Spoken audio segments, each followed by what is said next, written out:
Hi, this is Sweet June. How's everybody doing today? Hoping everybody's having a blessed Saturday. I talked about um, the Section 8 cuts and everything, and did that video talking about how the cuts are going to affect the crime rate and all that stuff. Well, I think in one of my videos, I'm talking about um, a hand up versus a hand out. Well, I want to bring that point closer to home. I want to drive that point closer to home. I want to go into more of an explanation about that. There is a difference between a hand up and a hand out. People are talking about, well, the Section 8 program and all that is a handout. Medicaid is a handout. If you're getting food stamps, whether you're working or not, it's a handout. And they people are arguing that all these programs are a handout. I disagree. I think there is a difference.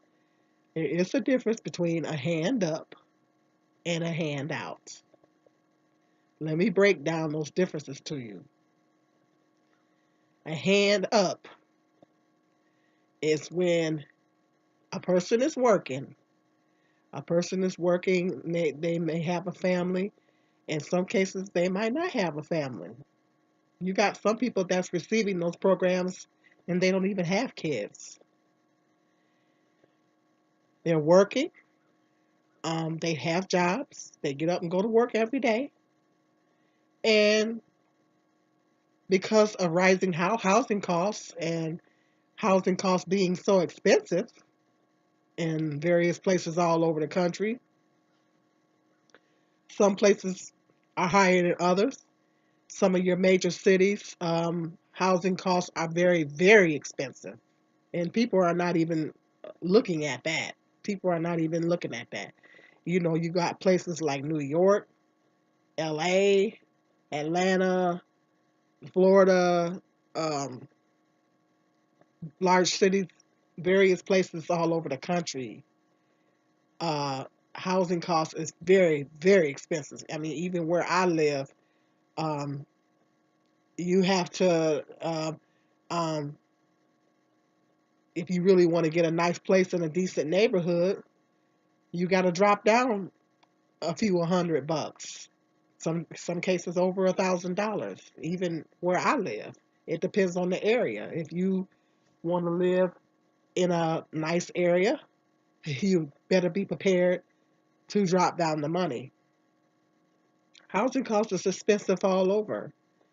Even to rent an apartment, it it could be well over $1,000. In some of your major cities, it could be $2,000, $3,000 just to rent an apartment. You know, you have to be making a considerable amount of money to even afford that. And if you are working and you are employed, and we all know that the minimum wage is not enough. We all know that the minimum wage does not pay a livable wage. Your employer should be paying you. When I say livable wage, everybody should know what a livable wage is. A livable wage is making enough money to pay for a roof over your head, to take care of the basics. I'm not talking about extras. I'm not talking about to go out and buy, beautiful clothes and go get the best car you can find. And that's not what I'm talking about. I'm talking about the basics.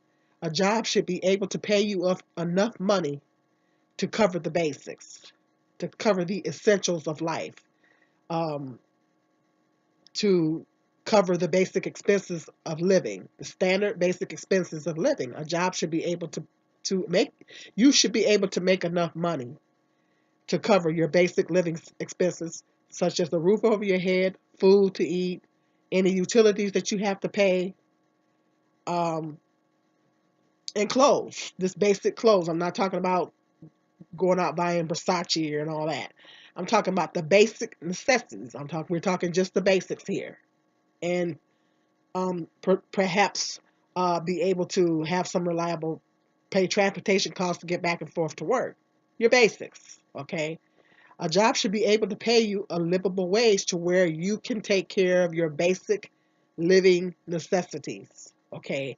If a job does not pay you enough to even take care of your basic necessities, then that job is not paying you a livable wage. Now, everybody knows that.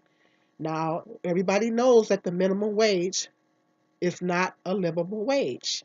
People are having a hard time meeting their basic living expenses on the minimum wage. Even if you make slightly above the minimum wage, it is not enough. Everybody knows that. And so if you're making, you may not be making minimum wage. Let's say you're making over minimum wage. Let's say you're making $10 an hour. With $10 an hour, it's still not enough to cover all the basics when you consider that housing cost is very, very, very expensive and in various places. And a lot of people are struggling to meet housing costs. And even that's if you make above minimum wage. You have to really be making at least $15 an hour to, in some cases, in some cities, to even cover your rent, and be able to take care of some of your other, living necessities. Now, some people in that case need the assistance of Section 8. They need that. And they're working, they're getting up, they're working every day. Section 8 is a program that basically subsidizes your rent. They, based on your income, they pay a portion of your rent. And whatever they don't take care of, you are responsible for taking care of. And that enables you to be able to pay your rent and then cover some of your other basic living necessities, such as utilities, such as food, basic, clothing. I'm not talking about going out here buying, you know, designer dubs and all that. And your personal, your personal needs, like such as, your household expenses and your personal needs that you need to maintain and take care of and keep yourself up. It enables you with Section 8. That enables you to be able to take care of those things because you're not paying. You basically are not rent poor. You're not paying so much rent to the point to where you can't afford anything else. Like, well, I didn't drop down $1,500 on my rent, so now I don't have enough to pay the utilities. I don't have enough to pay my electric bill. I don't have enough to buy food or whatever. Section 8 covers a portion of the rent, so you have enough to take care of those other basic living expenses. Okay, that's what Section 8 does. It is a hand up. Is there people that abuse the system, that take advantage of the program? Sure, of course there is. Is there people that maybe are able to get up and go get a job and they're not and sitting on the program? Yeah, I'm sure there is. But there are a lot of people that are on Section 8 that work. They work, but they just don't make enough money to cover their rent, plus take care of the other living expenses that they have. And basically, for the most part, that's what Section 8 is. It's not a handout, it's a hand up. And that's the difference. If you are working, if you are on Medicaid, okay, you have a job, but that job some jobs do provide health insurance. But let me tell you what the problem is. The problem is if that job is not paying you a livable wage, sometimes the insurance that they offer you is so high that You can't pay for the premiums for that insurance, that whatever the fee that they take out of your check to pay for the insurance, including and plus the premiums, and also be able to take care of your rent and other basic living expenses that you need. Your job is not paying you a livable wage. That is, people were knocking me because I said that I needed to find a job with benefits. Actually, my job does offer benefits. For the record, my job does offer benefits. The problem is that I am not making a livable wage. I'm not knocking my employer, but I'm just presenting some facts here. The problem is that my job is not paying me enough money to pay for the insurance that they're offering me. Plus, on top of that, I have to pay co-pays and stuff like that. Well, they're not paying me enough um to pay whatever it is that they want to take out of my check. I don't have, if they, after they get done taking that out, including and plus taxes and all that, I'm not going to have enough left over to take care of my basic living expenses that I need to take care of. So my job, in fact, does offer health insurance. It's just that they're not paying me enough to be able to take to take out the insurance, plus be able to take care of my basic living expenses. So, and I just want to clear that up for the record. So, the problem is some jobs do offer health insurance, but the premiums and everything are so high to the point to where if you're not making a livable wage on that job, you don't have enough to take out that insurance. If they're taking $70 to $80 a check out of, if you're only getting paid every 2 weeks, and they're taking almost $100 out of your check, well, you don't have enough left over to take care of your rent and all that and your basic living expenses. So you have to rely on Medicaid because Medicaid, you either pay a low premium or you don't pay at all. In some cases, um, that is more affordable. You can afford the Medicaid, okay? So because you either don't have to pay anything at all, or you have to pay. I actually do have to pay a low premium on Medicaid. For the record, I actually do have to pay a low premium. Um, so the Medicaid, in my case, in a lot of people's cases, the Medicaid is cheaper. Okay, so um, that's not a handout. It is a hand up. Okay, it is a difference. A handout is when someone refuses to go to work, someone refuses to get up and look for a job, someone refuses to go to work, and they pretty much just work the system. There are people out there that know how to work the system and beat the system. I always say that there's a difference between working the system and beating the system. um, but there are people that know how to work the system, and they are doing that. They're working the system. In some cases, they're beating the system. And they are able-bodied and they're able to go to work. They refuse to go to work. And so they want to take all the resources that they can and get all the help that they can to enable them to basically just sit at home and do nothing, you know.